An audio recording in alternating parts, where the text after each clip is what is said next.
দেখুন কলা গাছে অতিরিক্ত বগ হয়ে গেছে।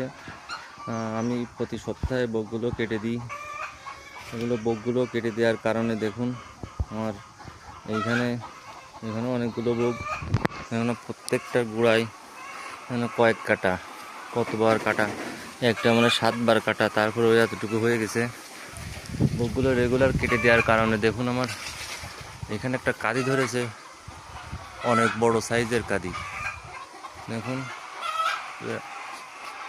প্রায় 2 ফুটের বেশি, 2.5 ফুটের মতো লম্বা একটা কাঁদি ধরেছে।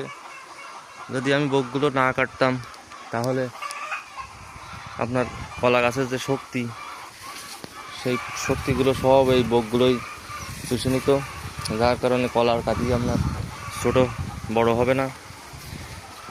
রেগুলার এই বগগুলো আপনারা এইভাবে কেটে দেবেন।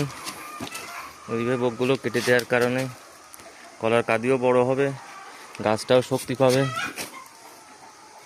আপনার প্রত্যেকটা বগ এইভাবে কেটে দেবেন। দেখুন বগ কাটলে আপনার বগটা একটু তেসলাভাবে কাটতে হবে, যাতে কুয়াশা বা পানি পড়লে যাতে এইভাবে নিচে চলে যায়, বগটাও যাতে নষ্ট হবে না। আপনার এইভাবে বগগুলো কেটে দেবেন। মানে একটা বগগুলো কত মোটা মোটা হয়ে গেছে, কয়েক কেটে দিচ্ছি, 1 2 3 4 5, 5টা দেওয়া হয়ে গেছে কাটা, একটা 6টা। এই যে আমি বগগুলো আবার এইখান থেকে কেটে দিচ্ছি, এইখান থেকে কেটে দিলাম, এটাও এখান থেকে কেটে দিলাম, এটাও এখান থেকে কেটে দিলাম। এখনো অনেক বগ, এখানে প্রায় 9-10টা বগ হয়ে গেছে। দেখুন এই বগগুলো আমি আবার কলা কাঁদিটা কাটা হয়ে গেলে বগগুলো আমি আবার অন্য জায়গায় রোপণ করে দেব। কাঁদি পড়ার সাথে আমি একটা বগ রেখেছি, দেখুন বগটা অনেক সুন্দর, একটা বগ রেখে দিছি। এই পাশেও একটা বগ রেখে দিছি আমি, একটু বড় একটা কাঁদি, এখানেও বড় একটা কাঁদি ধরেছে।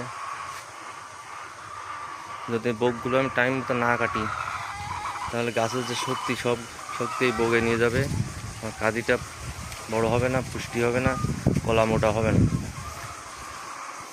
প্রতি সপ্তাহে এইভাবে বগগুলো কেটে দেবেন, তাহলে আপনার গাছও ভালো থাকবে, কাঁদিও বড় হবে, সব দিক দিয়ে ভালো হবে। দেখুন একটা বগ রেখে দিছি, কাঁদিটা যখন কাটা হবে এই বগটা তখন বড় হয়ে যাবে, এটি আমি কলা পাবো।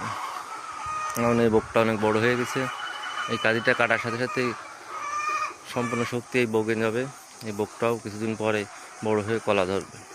ধন্যবাদ। ভিডিওটি ভালো লাগলে লাইক শেয়ার করবেন এবং সাবস্ক্রাইব করতে ভুলবেন না। ধন্যবাদ পরবর্তী ভিডিও দেখার জন্য।